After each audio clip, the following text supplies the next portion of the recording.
Right. Hello and welcome, everybody. This is our fifth session within the last 12 months of the Career Journeys or the Careers with Heart CCN. We'll call it a podcast. And we're very excited. Today is a close to my own heart guest, Sue Morris. She is my personal nurse educator and has also mentored me in more than one way along my whole journey. And I know many other people as well. So we're going to get kick-started here with Sue. And as always, my first question, Sue, is what did you want to be when you grew up? When you were a kid, what did you want to be?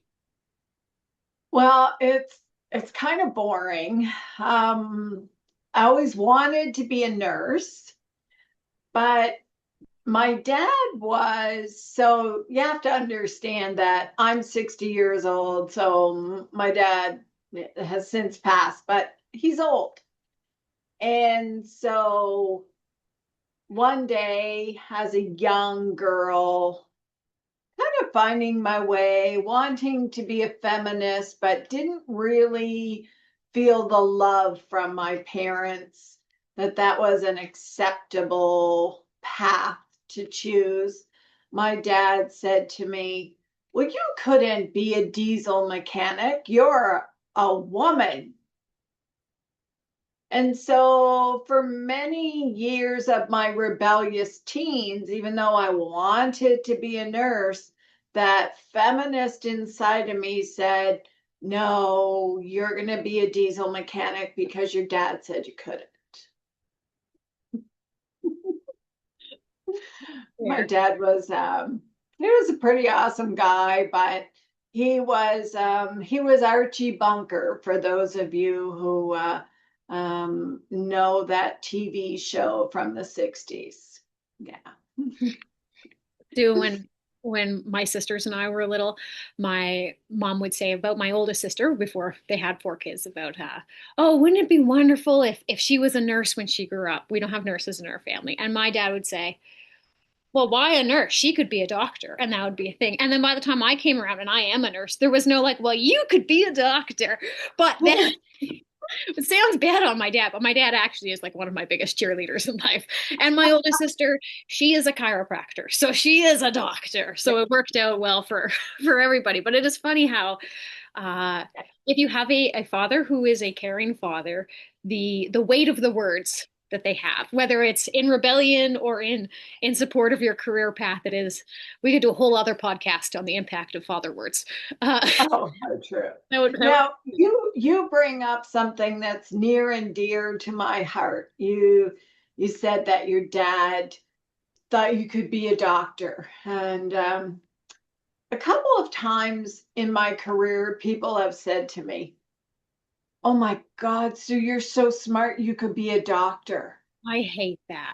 And that just, the rage just Mhm. erupts out of me. And so when I was a very young nurse and didn't really have a filter, I would spiel off. And now, as I've matured, I've decided, and I say, yes, you're absolutely right. I could have been a physician, but I chose to be a registered nurse. I often like to tell patients when they're like, "Oh, like, don't you want to be a doctor or you could be a doctor?" I'm like, "No, but where would we be if we didn't have smart nurses? Like, what would healthcare be if nurses who were excellent all chose to become physicians? Like, there'd be no excellent nurses, and we'd be in Exactly. quite a pickle." Yeah, that statement like fills me with like an ironic comical rage as well, where I'm like, I think you missed the point of what healthcare is and how it works. And you Yes. need an excellent RT and an excellent registered nurse and an excellent physician and all of the and the physiotherapist and the PCA. We need people who excel at all of those roles in their full Yes. capacity. Yeah. Yes. And that just reinforces that facade of a hierarchy that existed for so long that I've worked very hard to try and eliminate in the area that I have control and maybe some influence on. Um, because some of my best friends are physicians. Yeah. and they are no smarter. They just have different knowledge. Mhm. I tell nurses, physicians are no better than registered nurses. We all have a role to play. And as long as you keep your patient at the center of your focus, then you can get in your own lane and have fun. Yeah. Oh, I also like to tell patients when they're like, why don't you become a doctor? I'm like, look, I like my family a little too much to go out and spend 10 years in school because I probably wouldn't want to be a GP because I love specialized nursing. So I'm going to want to Yes, specialize if I became a that's physician. And I yeah, like my family way too much to justify the amount of time in education and then the amount of time you now need to spend working with that education level. So yeah, yeah, I'm way too much of a family girl, and that is why nursing it's my hobby job. That's that's why it works out perfectly for me. So can yeah, you take us through your journey, uh, your career journey from entering nursing sure, to where you are today? sure. So I graduated with a diploma in nursing way back before most people were born. So in 1984. And one of my biggest regrets is I never told my mom that she was my first and my best mentor. I never ever told her that. I just assumed that she knew. And now, again, with wisdom, with age comes wisdom. I think I didn't ever tell her. I hope she knew. Um, anyway, my mom was a phenomenal nurse. She was a nursing supervisor back when nursing supervisors had a great deal of respect. And um, she she just she did things. And so my mom worked permanent nights my whole life. I never really knew my mom worked until I was in grade 6. I just thought she might have been a little bit lazy and was sleeping um, when I come home from lunch. And then I realized what my mom did. She worked full time. She reared 3 children, really 4 children, because my dad was probably the biggest child. And I never saw her sweat, so to speak. And she would bring minutes of meetings home and she would leave them in a pile. And I would sneak them and I would read them to find out what was happening in the hospital. Now, most of it I had no comprehension, but it just intrigued me to, well, this sounds cool. I want to do this. And so I went to work in our coronary care unit at St. John Regional Hospital in Little Old New Brunswick. And we didn't have a New Brunswick Heart Center then. We were an independent CCU, the biggest one in the province, but it was the era of no thrombolytics. And the year I graduated, we had a really fabulous cardiologist who came up one day and he said, nurses, you need to give this drug or this drug. We're enrolled in a clinical trial and just do it. And he walked away. And so, like nurses back in the 80s, everybody was like, oh, we just need to do this. We don't need to ask questions. We don't need to know. And I'm like, whoa, whoa, stop the cart. We got to find out what we're doing here. Why am I being asked to do all of this extra work? Simply because David Marr said you need to do this? So I got elected because I was a big mouth. You just call Dr. Marr and ask him. So I did. I said, Dr. Marr, could you please come back here and explain to us what a clinical trial is and why we're doing this? And he came back and he says, well, this is refreshing. So he sat down and he said, do you understand that we are a participating site in a global trial that is trialing a clot busting drug? That instead of sitting with your, back then it was a Q wave myocardial infarction, instead of sitting with your STEMI, aka Q wave infarct, and watching his muscle die, hoping he didn't fibrillate, that we may be able to actually give medication to lyse this clot. And so, I mean, the evidence is there for us to see, but it was fabulous to be part of that first clinical trial. And very shortly into the trial, nurses were very naturally curious. We'd be like, he got placebo, he got drug. It was so evident. And then I actually got to give the first dose of thrombolytics in our province.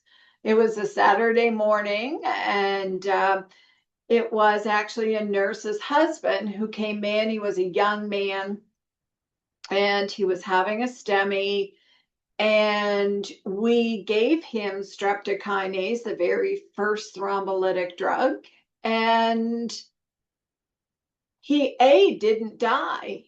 He B, didn't end up with like just gross systolic heart failure. He didn't have all of the complications that that happen with a massive anterior. And it was really eye-opening. And so then we started, that was a routine management of patients, but our patients still didn't get revascularized with either PCI or cardiac surgery because we didn't have a cardiac center. And so every set of shifts that I worked, because I was adrenaline junkie, I got to take a patient to Halifax, Nova Scotia, which is our adjacent province. And so some of them you did on air sea rescue planes because we didn't have NB Air Care at the time. Some of them, the family was asked to purchase 4 seats on an Air Canada flight, and the seats lay down and the stretcher took up 3. And you, as a nurse, had the 4 seat, and you had to put your defibrillator under the seat for takeoff and landing. And again, David Marr was instrumental in bringing the New Brunswick Heart Center to St. John.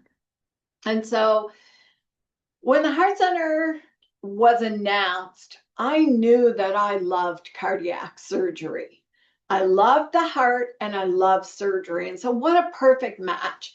So I thought, well, I better get my butt down to surgical ICU and learn how to be a good ICU nurse so that I can be available when cardiac surgery first starts in New Brunswick. And so I was very honored to be asked by my nurse manager, who was a fabulous mentor, to take the first cardiac surgery patient post-operatively.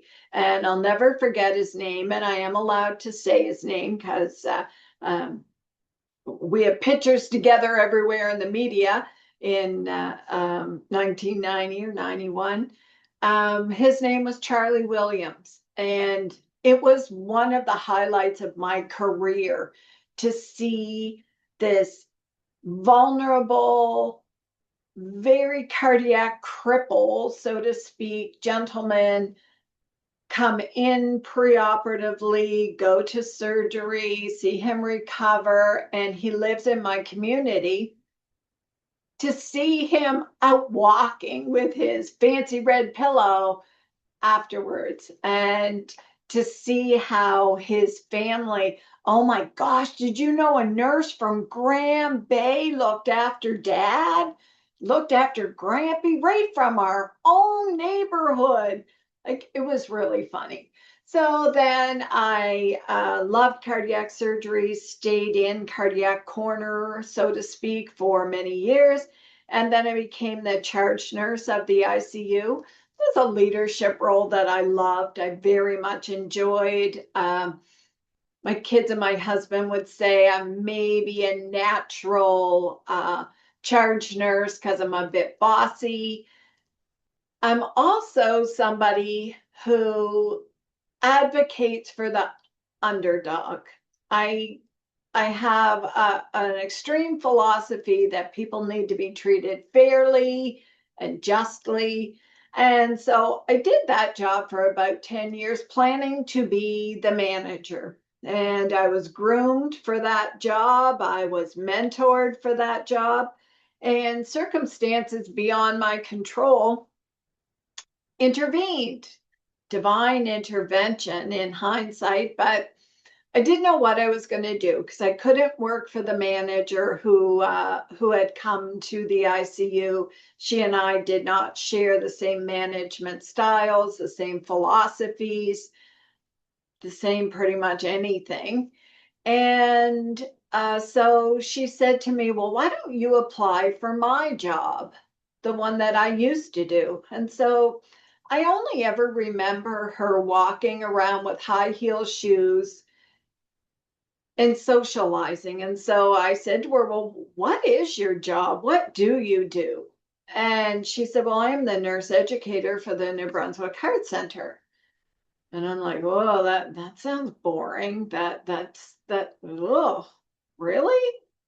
Well, maybe I'll do that job for a year. I'll apply for it." My plan was to do it for a year and then find another passion because ICU was my passion.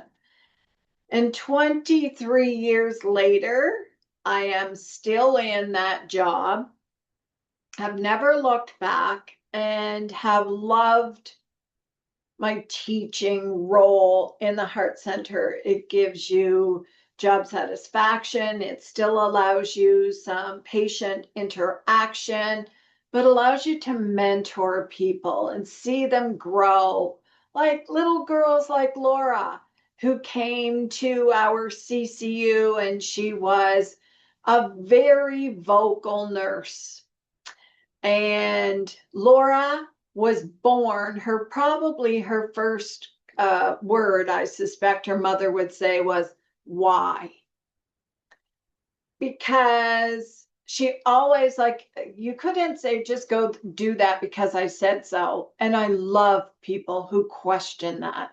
Because I said so, that shouldn't even exist as a response. But Laura challenged people. And she challenged everyone that she encountered, but she hadn't quite refined the way she challenged people. So I think early in her career, she could have been described very much like my own daughter as an abrasive personality.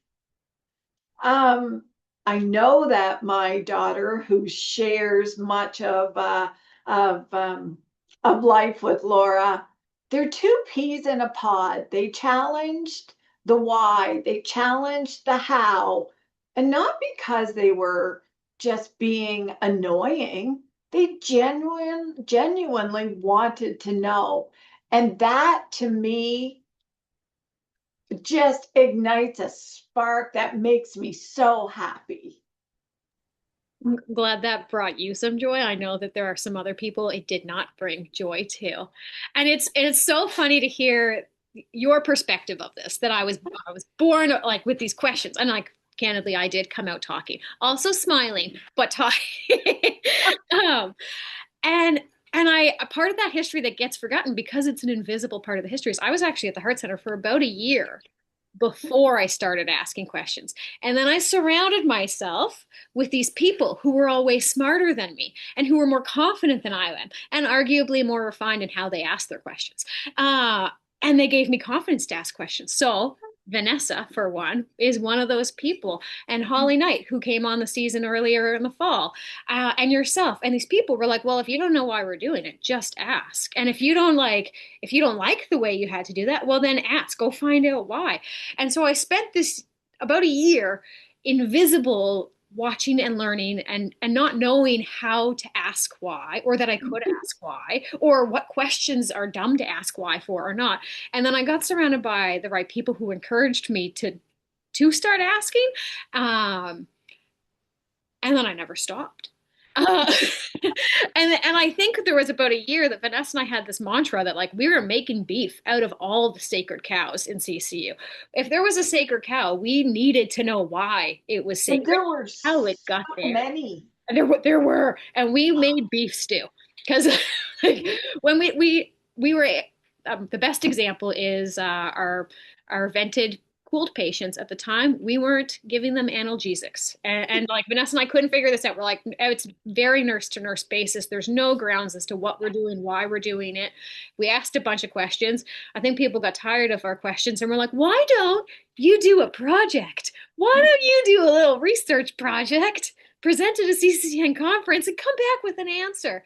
And short of the long is we did do that, and now our practice changed. We now use fentanyl drips like everybody else in this century. We now do use whatever scale you can, although it's tricky with that specific population. But like it's now much less nurse subjective, and it's not like, oh, you don't want that nurse because they're not going to give anything Exactly. because that's extra work, or like this nurse is going to overgive everything. Anyway, short of the long, it was a really good lesson. And I like to think I'm better now at asking probably the same amount of questions, but in a less abrasive style. and, And and so, maybe not. I might not be. Just depends on no, sometimes you I step do. on landmines. But the heart behind it was always with the idea of, are we doing what's best for the patient? How Yes. can we improve what we're doing for the patient? Yeah. Just because we've always done it this way was, as we were taught and fully embraced, Oh, not an acceptable answer. Like yes. we needed to Not. know why, Yes. and if we needed to change, and lo and behold, often we did. We did need to change. And and to see you grow as a nurse, to see my own daughters grow as nurses, that is just the ultimate reward. Um, I had I had a young woman, you would have worked with her, um, who is taking her master's right now. And she said to me, Sue, part of an assignment was to write a letter to our mentor. And she said, we didn't really send them. They were part of an assignment. What would you say? Blah, blah, blah. But she said, my instructor said to me, you need to send this to your mentor. And so this nurse sent me this. This was quite recent. And I'm sitting there watching probably some stupid Trump rant on CNN. And I'm reading it. And my husband looks over and says, what's wrong with you? What are you crying for? And I'm like, oh my gosh, I gotta read you what. And he knows her very well. I'm going to read you what she wrote about me. And I guess I was blown away. And at the same time, I realized that I never said, those are things that I felt about my mother, but they were never things I said to her. So I'm like, Carrie, thank you. Or sorry, thank you for saying that to me while I'm still alive and not on my deathbed.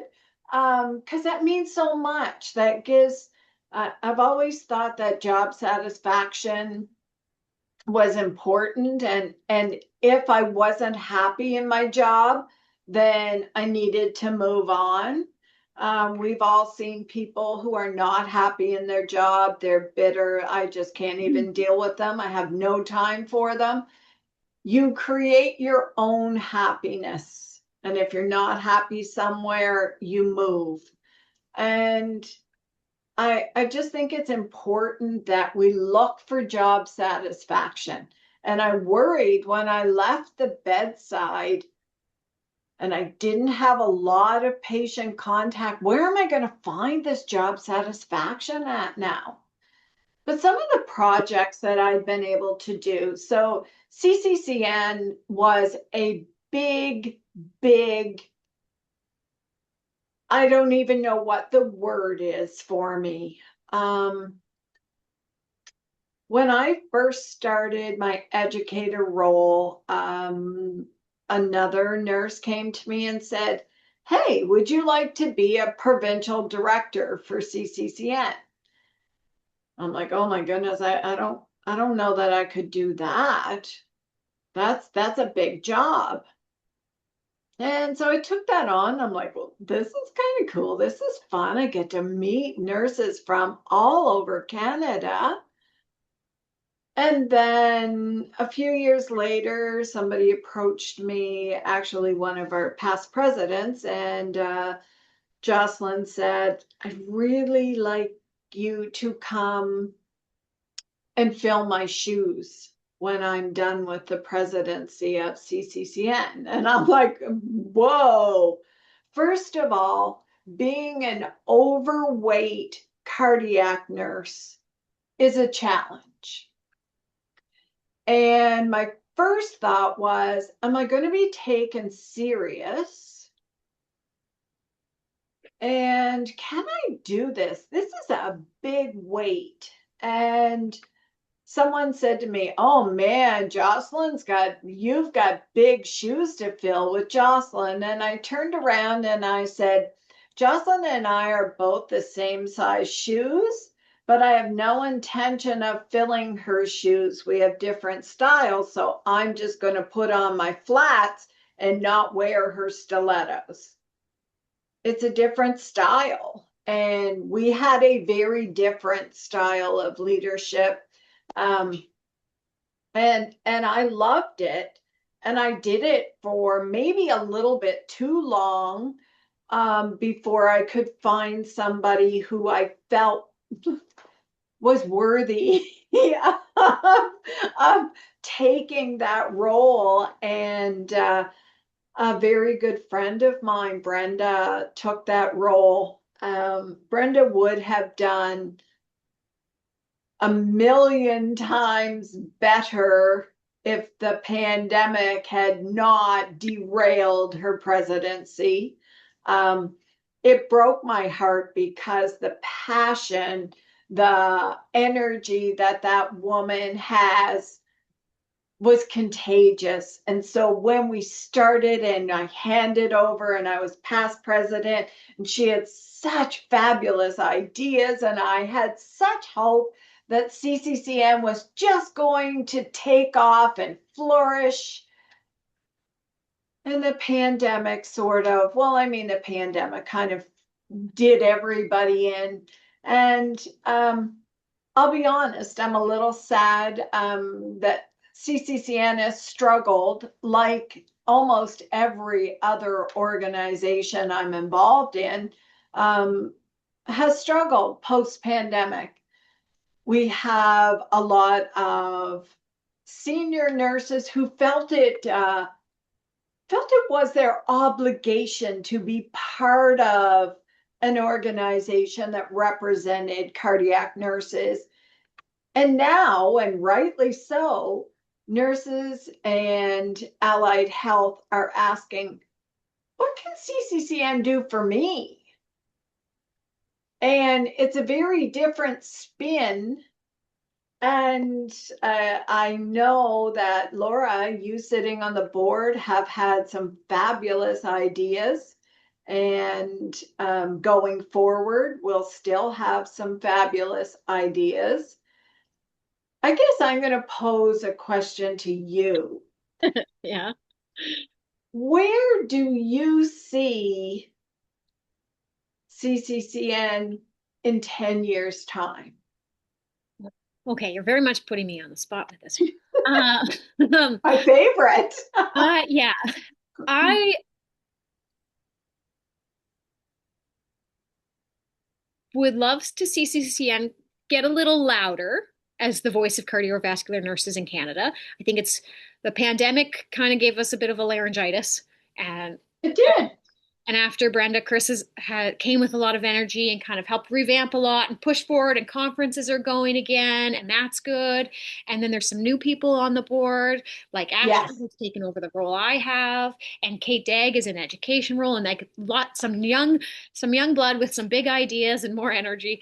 Uh, and, And that's and fabulous. I want them to turn the volume up. I would love that within as time goes on and there's that continued growth, that they continue to be the Canadian voice of cardiovascular nurses, that everybody knows that and that they own that. So uh like with like Yeah, like with the certification right now that's currently sits under CNA, but CCN historically has offered like the study guide and the study group. I As a whole, a certification in cardiovascular nursing, I'd love CCN really to be a driver with that. Uh, me too. with attending anything cardiovascular related, whether it's fall congress or what's the winter arrhythmia one that they used to do up in Tremblant. I think they still do it, or they moved Uh, it. Uh, anyway, the winter Car- arrhythmia one, uh, any of those things. If anybody would like to hear the voice of a nurse, like the nursing perspective, that they goes straight to CCN. And I think over the last couple of years with conferences, we're seeing some of those nursing roles, um, and the nurses within CCN taking on bigger projects. There's yes. more nurse-led clinics or nurse and pharmacist partnered clinics, and more. I think with as nursing roles grow, you'll see more specialized cardiovascular nursing roles, whether that's in the hospital, outside the hospital, clinics, or so forth. Yes. And I'd love CCCN to be the hub for all those Yes. brilliant brains to come together and share, because they shouldn't have to reinvent wheels. If Yes. the New Brunswick Heart Center is coming up with some sort of pharmacist-led uh, clinic project, well, there might actually already be one. Actually, there definitely is Absolutely. one on the west. And so if the people involved in that had a mediator in between Yes. CCN, that they would already have those connections. If like any of those, basically, if there's a heart center out there who is trying to start a nurse-led clinic or project, there probably is another heart facility who has a very comparable Absolutely. out there. There is no reason to reinvent the wheels. Sometimes there's reasons to modify the wheels for your patient population or your heart center's restrictions or whatever. Um, but it would be so awesome that that was the hub. That somebody, if you're sitting in a meeting with your directors of your heart services, sciences, and they said, we want to start a clinic, you could say, oh, I know someone who actually works in a clinic like that. Yes. Let me shoot them an email. I saw them at conference last May, right? Like, I would Yes. love for it to be that hub of Yes. knowledge sharing, experience sharing, and then it would then also disseminate across the generations of nursing, so that you have younger novice nurses who just have a lot of beef with the sacred cows, and they're like, well, how do we do this and how do I do this, and they say, oh, well, look at all these other excellent nurses out there who maybe aren't bedside anymore, Yes. but they've fought through this, or maybe they still are bedside and they're happy at the bedside. How on earth could you be Yeah. happy at the bedside for 20 years, right? Like those things. I would Yeah. love for it to be a community of passionate Yes. cardiovascular nurses. I don't know and how formal the idea and knowledge sharing is going to be with that in 10 years. I don't know if that's going to look like a journal or super scientific conferences, or maybe it will. Maybe there is an arm for all of that. Yeah. But the idea of a community of passionate cardiovascular nurses in a variety of roles, in a variety of stages of career journeys, having that place that they can nerd out about something. They can shoot Yes. out an email to a friend and say like, "Hey, what do you guys think about this?" Or like, "I found this random journal and it's not how we practice. Can we chat Exactly. about that?" Like that's what I would love that to be, because there's not a lot of workplaces that do that kind of That, thing. Here that's at the right. New Brunswick Heart Center, we're very spoiled with the amount of Yeah. engagement we get from our employer, Yeah. but sometimes it's nice to do that outside of the employer's umbrella. Yeah, Sometimes it's nice to be like, "Hey, did you guys all see that we're doing this kind of backwards? Let's talk about this. Let's come up with yeah, a plan, and then we'll go back to our employer together with our approved exactly. ideas and say, hey, Yes. rather than just presenting like, excuse me, manager, we're doing this wrong. Have a good day and walking away. Like, Yeah, that's right. hash it out, That's right. get Yeah, our info right, and yeah, then come with solutions, come with ideas. And I yes. think CCCN is a good. I think that is the future of CCCN is the community of passionate nurses. Yes, I would tend to agree with you. Yeah. One of the things that I was very proud of doing while I was a president was developing a mentorship program. And I had the support of one of the most influential nurses of my career. Her name was Dr. Paula Price. And Paula was, sorry, Paula, Paula was a colleague first, a mentor, but a fabulous friend. And so someone asked me to describe Dr. Paula Price one day. And I said, Paula Price is the coolest PhD nurse I know. And she said to me, is that a good thing or a bad thing? I said, okay, Paula, I'm going to give you the real bedside nurse philosophy of PhD nurses. I can say this because my oldest daughter has a PhD in nursing. Um, a lot of PhD nurses are true academics, and I have nothing but respect for them, but they don't have a lot of fun. Their focus is academia, their focus is research, and they don't seem to have fun. But I said, Paula, you've always had time to have fun. So let me tell you a little story about Paula. So Paula loved to go to casinos. Loved. You would never expect that this very accomplished dean of critical care at Mount Royal College in Calgary loved to gamble, but her husband didn't. And so she could only coerce him to going to Las Vegas every few years.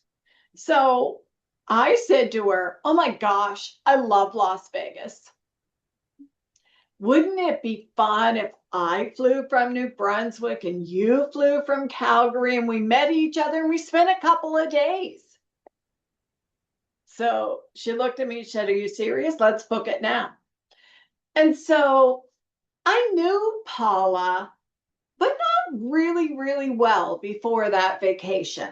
And so our flights flew into Vegas airport at similar times. So I said, we might as well meet up and take the shuttle together.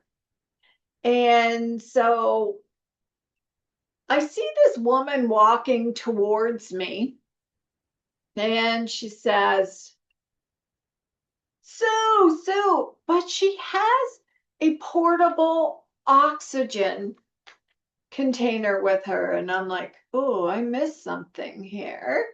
So I said to Paula, what's up with the oxygen? And she said, oh, that's why I like to fly WestJet. They always allow me to bring portable oxygen. And I said, well, what don't I know? Why do you need portable oxygen? And she looked at me and she said, well, I have primary pulmonary hypertension. And I said, oh, Paula, I never knew that. And so Paula and I hung out for 3 nights in Vegas, and I don't think we slept the whole time we were there. We laughed and we laughed and we had a few drinks and we laughed. And it was one of the most cherished times. I think she knew how much of a mentor she was to me.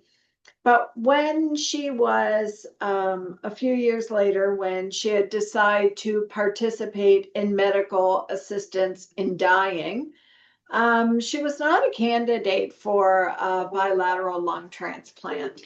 And I'm sorry. Um, and so she got admitted to the ICU and she sent me a text. She's like, "Hey, Sue, you should see how sexy the medical resident is that's looking after me." So, like, she was just fun with jokes like that. And then she said, "Oh, I went into VTAC last night. I guess I scared the pants off all the nurses." And then the next text is, "I've chosen to participate in MAID."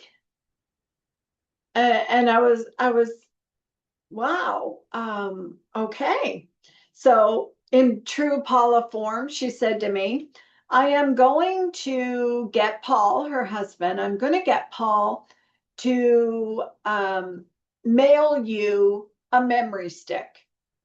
And it is all my stuff. I want you to use it. Don't let that critical care knowledge go to waste.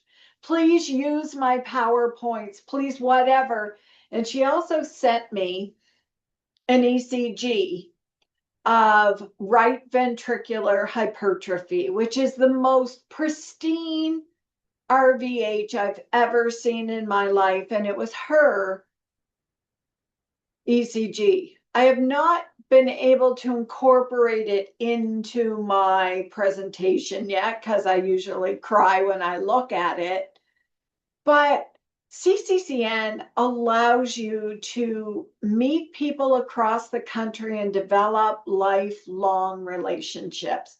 That woman has been very influential in my career. She always encouraged me to be better, but she did it with, it seemed like without effort. You just wanted to do better because you knew Paula would be proud of you.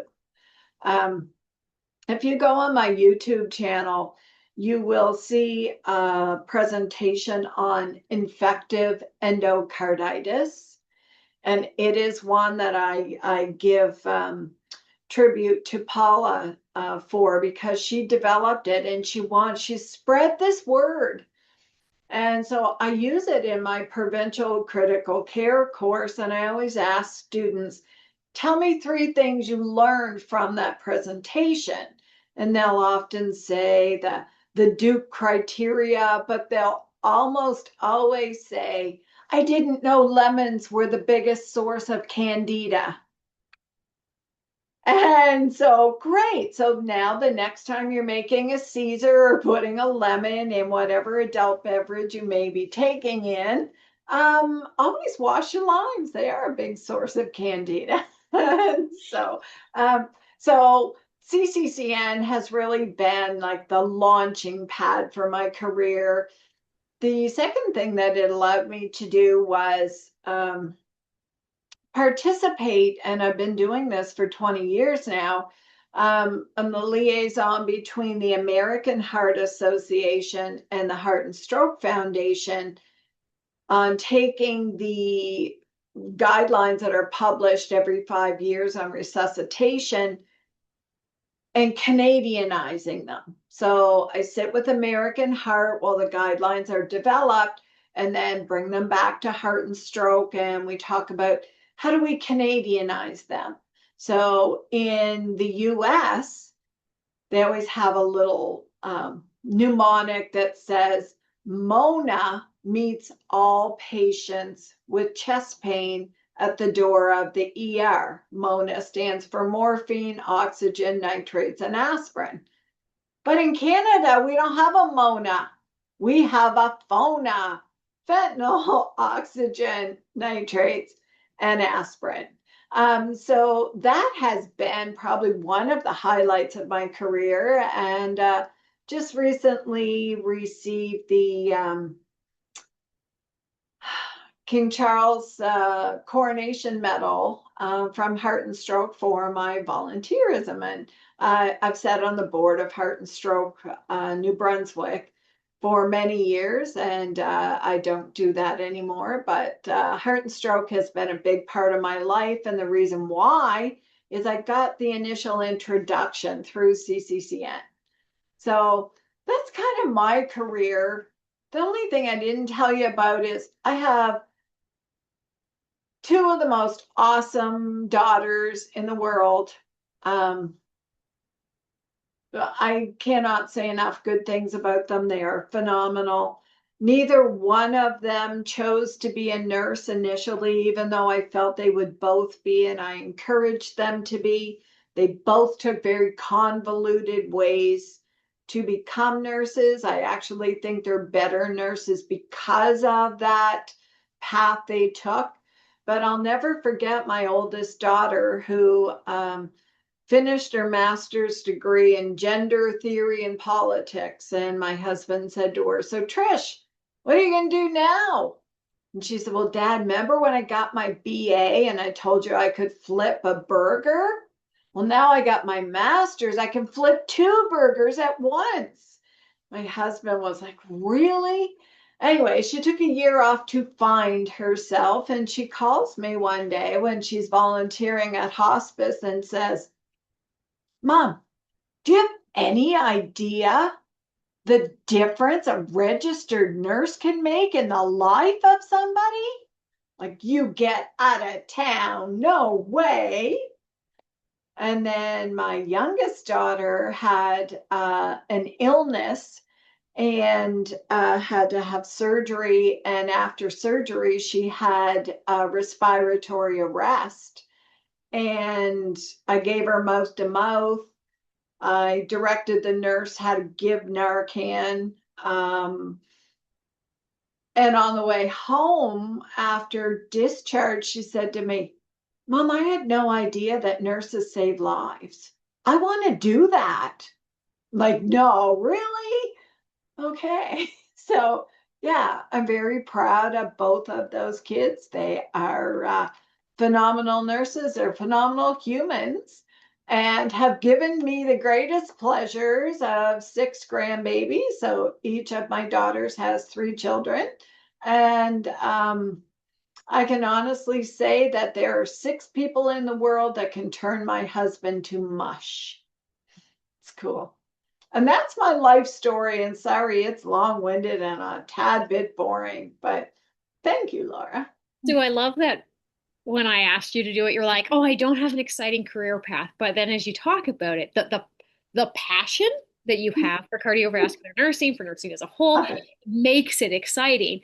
And on top of that, you do have an exciting career path. My husband and I were talking about nursing as a career last night and how 50 years ago, you could be a bedside nurse. If you were Yeah, a nurse, you were a bedside nurse. Maybe you could get a charge nurse kind of a job. And yeah. that was cool. But now, And that's why my mom was so cool because she was a supervisor. yeah.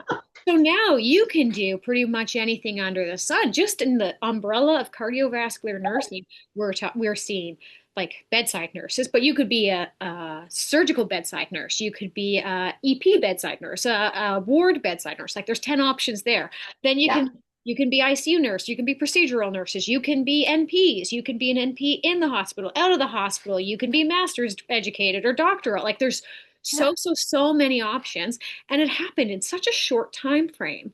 And so yes, we still have the privilege of being able to talk to trailblazers, to being able to talk to nurses who started off at a bedside watching their patients die with STEMIs, yeah, to getting to be the first person to give TNK, getting to be the first person to take care of a post cardiac surgery patient in your hospital, and seeing the effort and the work that you put into to be ready for those opportunities when they came. So you're a perfect example of this, in that like you kind of got a hint of something like, oh, I think I really like this, but we're not quite doing it right. And then as soon as the practice started to change, you saw, oh, I have gaps in my knowledge and my experience. I need to fill those gaps, so I'm ready. And then you did. You put the effort in and you put that work in so that when the opportunity came, you were ready to roll. And then, as that And trailblazer, you made your own role yourself yeah, so well. We say, "Oh, she's the Heart Center's educator." That means you're the educator for the cath lab, the EP, CCU and cardiac step down, post cardiac surgery. Do you do education in cardiac corner down in ICU too, or they're I did education matters? not, Okay, which but makes me again, sad. But that's still what did I just list? Four very different realms of cardiology that if you ask any of the floor nurses within the heart center, you're an expert in all of those, which to me is like unfathomable, becoming it's so well versed in all of this. it's hard work to do Yeah. that. So when my kids were little, I knew that a diploma in nursing was not going to serve me well. So I went back and got my BN. Um, and then when I took this educator job, um, I knew I needed help.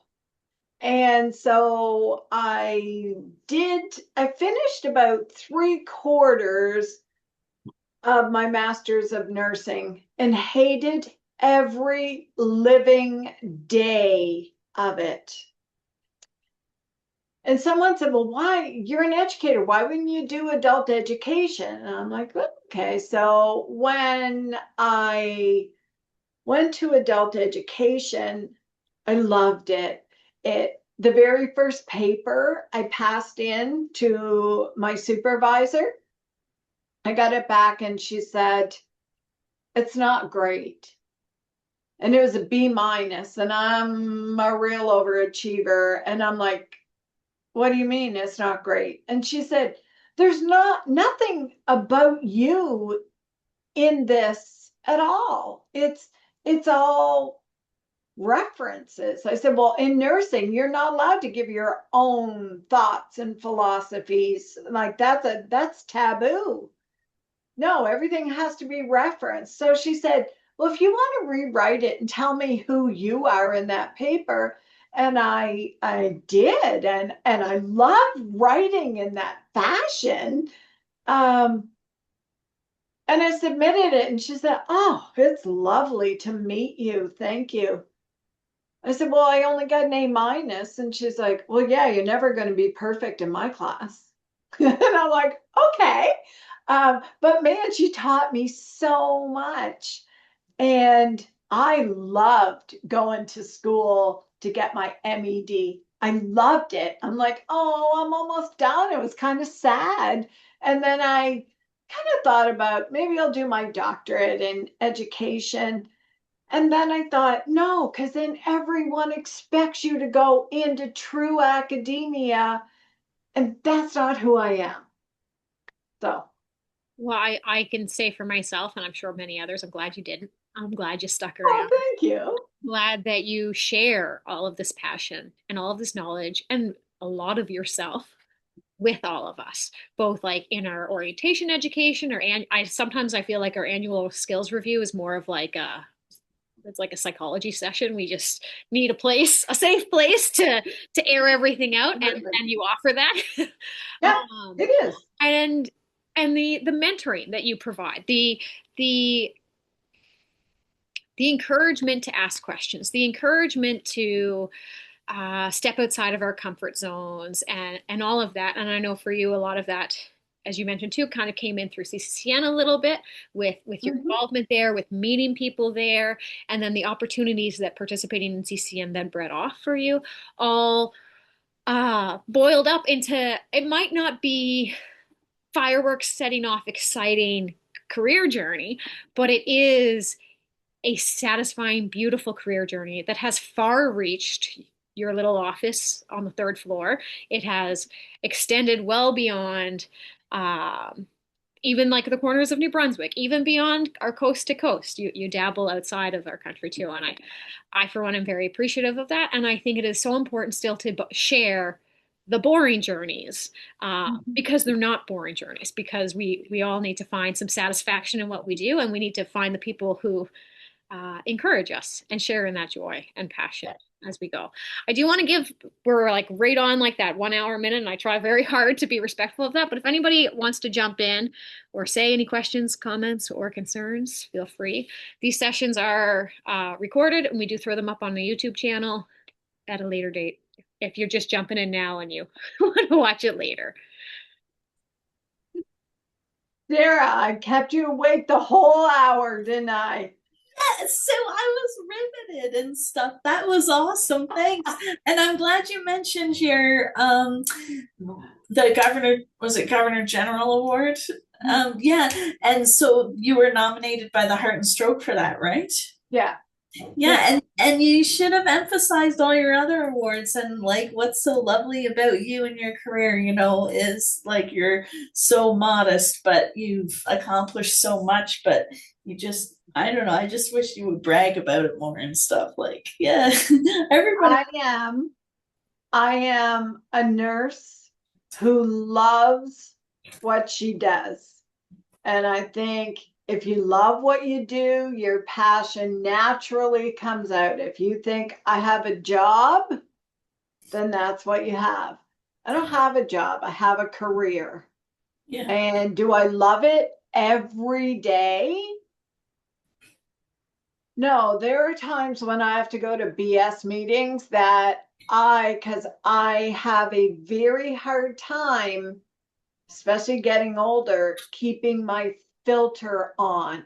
When people in ivory towers make decisions that I know are going to negatively impact bedside nurses and ultimately impact job satisfaction, I no longer keep my mouth shut. But not that long ago, I was at a meeting. I gave my opinion, and the person who was chairing the meeting got up, opened the door, and said, "Great, thank you, Sue." And so I just burst out laughing. And I said, "So you didn't like what I had to hear, so now you're kicking me out of the meeting? Wow. Okay, well, cool. Have a super fine day." And I got up and left. Wow. She did not appreciate that because she came back and said that I embarrassed her at the meeting. And I just said to her, "I think you kind of embarrassed yourself." But anyway, that's probably not for the record. So, so on another, like on a conversely, what's impressive is how you are not only a mentor to people within your own department, but within the whole facility and other departments, if I may say. Like, right, your mentorship is spread throughout the entire facility. It's not just contained within the heart center and stuff. That's what's great. Sarah, you are good for my ego. My head's 2 times too big right now, and I won't fit out the door to go home. Yeah. I did offer Sarah the opportunity to write me a 100-word intro for you. And I don't think I gave her enough word, so she bailed. No, I didn't mean that. I didn't want to take away from your show, Laura. That's no, I'm just teasing Sarah. Oh. You would do a much better job with the intro for Sue than I would, but we also might not. I have a CCN question. So, do you think so? In 2024, the Hypertension Canada, they partnered with Obesity Canada and did like a conference together. It was in Banff. It was pretty cool.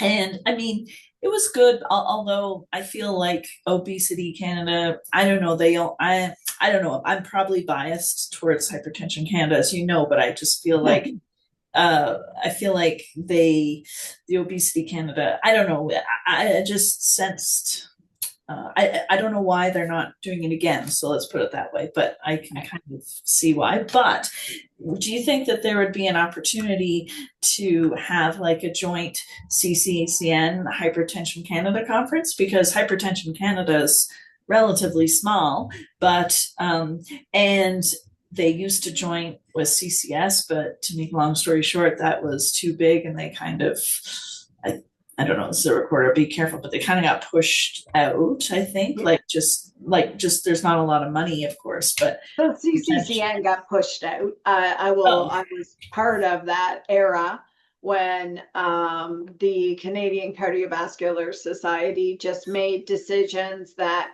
had far-reaching impacts, Yeah. but it seemed like a very one-sided. And so at the time, we talked about the perfusionists were always in with that group also.